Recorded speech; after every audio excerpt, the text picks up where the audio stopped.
Very soon as well, we'll talk about China moving in to dominate the U.S. military-industrial complex system. All very interesting. Doesn't make sense to a lot of people out there that view these nations as being opposite and in genuine competition with one another. What we really see is this cooperation to build this new world order. And as we saw Kissinger say not too long ago in the news, I support a partnership between the United States and China, a partnership. And so all of this stuff is very significant in terms of where they're directing the world power structure from this point out. Now, this next article is also very significant.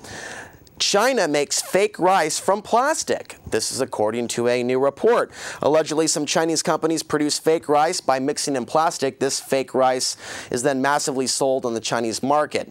So they will sell this to their own people. Don't think they won't sell it to you. In fact, they've already been caught selling fake food to Americans. Fake rice sold in this particular district of China is made from a mixture of potatoes, sweet potatoes, and plastic, according to the report. The Korea Times that produced this report said while officials warn that eating fake rice is obviously dangerous to human health, merchants still sell it in mass quantity because it's highly profitable. China has a very long history of making fake food items. And from that report, we go to the next one, and we are focused on Mexico now. State of emergency in Mexico. Mexico loses corn crop to cold, and Monsanto is also suspect in this. Damage to crops from the genetically engineered parasite of death, delivered straight from the dark angel. This war on the Earth's energy. And of course, this is tied into Obama's visit to India recently to continue to push the Monsanto genetically seed on the Indian people to all different regions and towns. Unusually cold weather has seriously damaged Mexico's corn crop in the northern state of Sinaloa, with an estimated loss of more than 4 million tons of corn. Again, that's 4 million tons of corn. President Felipe Calderon says, quote, "It is not an ordinary catastrophe or the simple loss of a harvest, but an emergency situation that demands a clear and forceful response from the authorities, a response that is not lost in bureaucratic delays. It's not just the billions of pesos that may be lost. We have to recover all we can because it is vital for feeding the country." What country? The United States, China, Japan, South Korea, their country.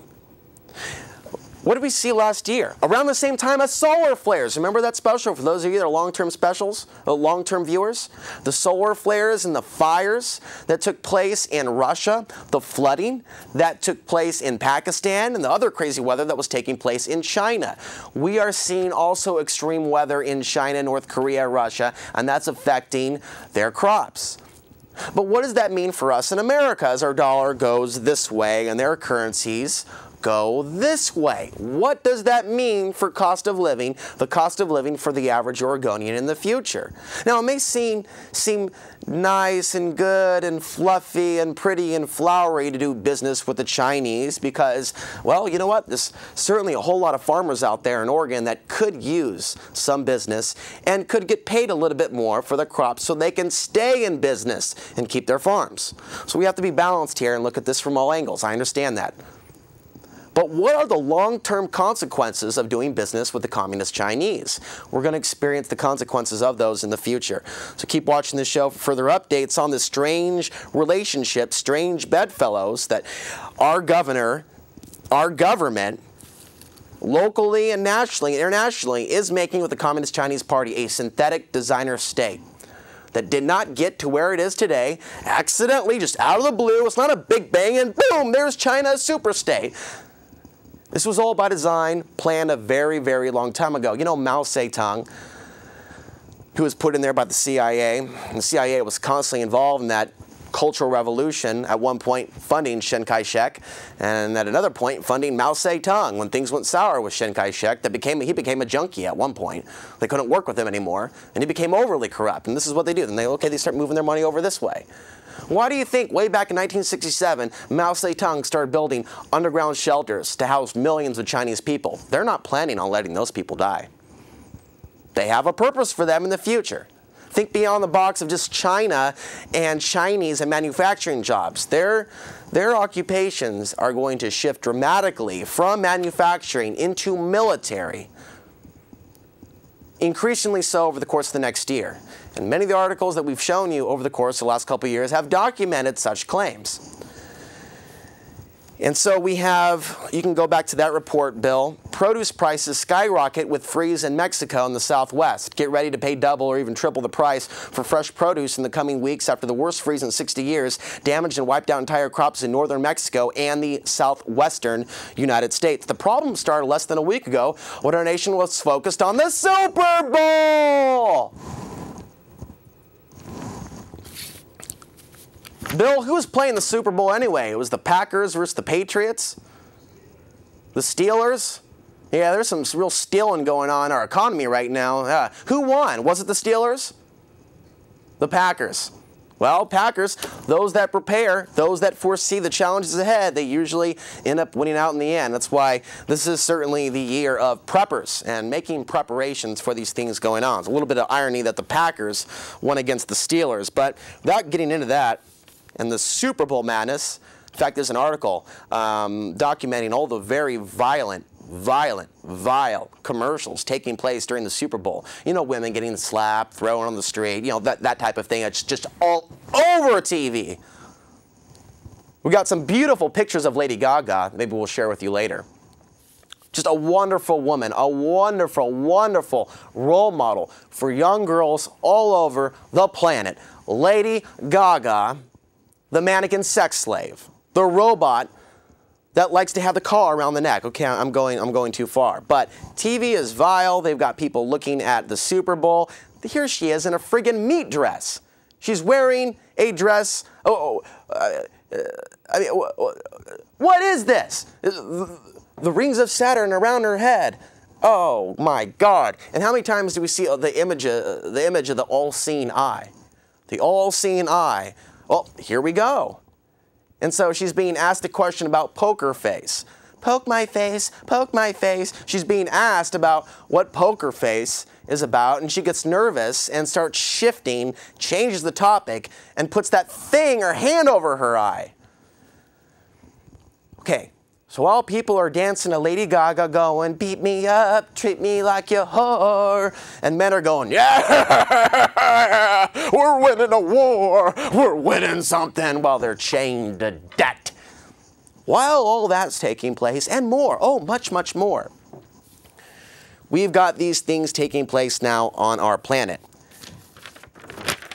5.2 earthquake off the coast of Oregon, graphic number 48, a magnitude 5.2 earthquake rumbled beneath the Pacific Ocean 145 miles west of Coos Bay shortly after 2 p.m. Tuesday. So that's more information that you might want to be aware of there.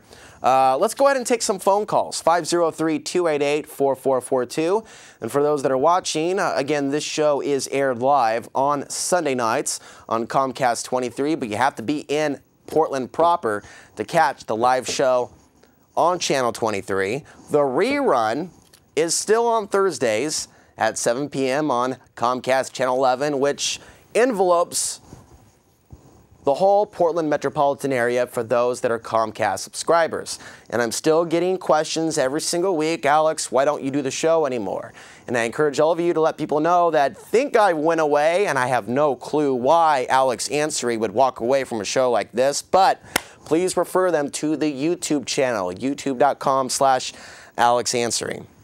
Kids Hopper to visit China to tote Oregon as a travel and investment site. And now we're going to go into this and look at some of the other further details of these meetings taking place. Governor John Kitzhaber plans this fall to visit China, which is now Oregon's largest trading partner, saying, quote, "It's important to introduce Oregon as a travel destination and economic investment center for China. I think there's a growing recognition that Oregon is a good place to do business. It's not quite as complex as California." Gao, a representative of China, said Oregon now ranks 4th among 50 states in terms of trade with China, saying it's an encouraging sign. China edged Canada in 2009 to become Oregon's largest trading partner. Oregon's exports to China have centered on farm and forest products, in particular grass seed, plus technology and clothing. Kitzhaber says, I want you to know that Oregon is open for business. He says to the Chinese, we are interested in developing educational, cultural, and economic ties. Kitzhaber spoke with reporters based in San Francisco. The San Francisco Nightmare for the China Daily, an English-language newspaper and website in China, and China Press, which is based in New York and has a one-person bureau in Portland. I did not know that. The 2010 legislature passed a bill to enable the state school superintendent to ensure that there is instruction in Mandarin Chinese, which is the official and most widely spoken dialectic in China. And if there is anyone out there that watches this show that speaks Mandarin, I certainly could use your help developing special reports to help educate the Chinese as to what the New World Order is really up to in terms of manipulating their society and directing their society. And so one of the things that I want to get more involved in the future is breaking through that firewall with a film that's translated into Mandarin. So if anyone out there speaks Mandarin and English, I know I'm going out on a limb here, but that would be a very, very positive thing. Russian would be a very good language to know, as well as English, because the Russian people also need to be educated about the Bolshevik Revolution and how Lenin was groomed by the Western financial interests to direct that revolution in Russia. Now we look at Egypt. Let's come up over there. Celebration, Mubarak is gone. Yeah, party in the streets. And he got this creepy, he got like creep look in his eyes. Vice president, he's like, okay, I'm in charge now. We're going to have an interim government. We're going to shift things. It's the same friggin' government. But of course, they just want him out so they don't have to look at his face anymore. So the powers that be, the people at the top of the pyramid, they go, okay, let's move him out. Okay, he's out. He's out of Cairo. He's gone. Boom. Let's bring in our guy with the megaphone talking revolution, baby. Yeah, we're gonna be free. Yeah, dance with those shackles. Yeah, dance with them shackles. Don't you like being a good little whore?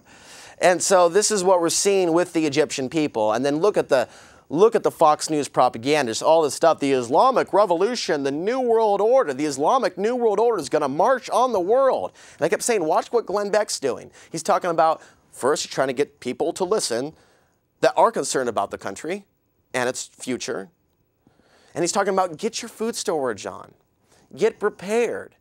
The Islamists and the leftists have teamed together to create Islamic New World Order. Sharia law, folks, is going to take over the globe. Sharia law. Oh my God. The women are going to be wearing burqas all over the globe. Have you heard about this? And I'm meeting these people at the gun show. They're just friggin' gone. Not all of them. Some. It's disturbing, but it shows you the power of this tube and its ability to influence people's behaviors and thoughts.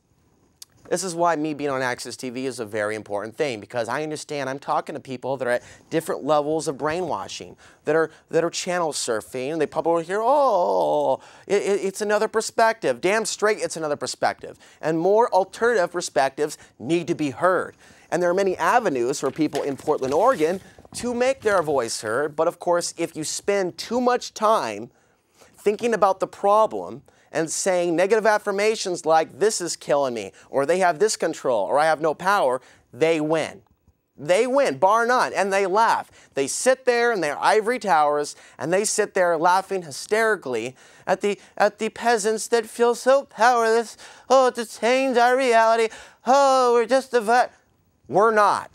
The very last thing you ever want to say about yourself is that anybody's killing you, or that anybody has any control over you, or that you're dying.